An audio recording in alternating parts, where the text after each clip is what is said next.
भाइयों, माताजी चैनल में आप सभी का बहुत बहुत स्वागत है। मैं आज तक राम जी की बहुत सुंदर कहानी सुनी।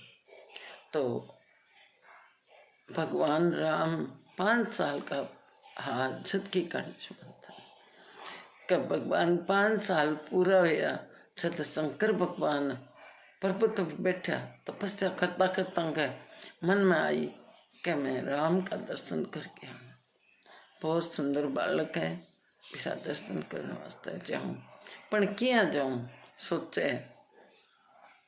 सोचता सोचता अब बोलिया मैं मदारी बन के जाऊं, बच्चा खेल को देख सी बाहर अपना जना अपने पार्वती ने कहा, ये पार्वती मैं जाऊं। भगवान राम 5 साल का हो गया और मैं अब जा रहा हूँ अयोध्या।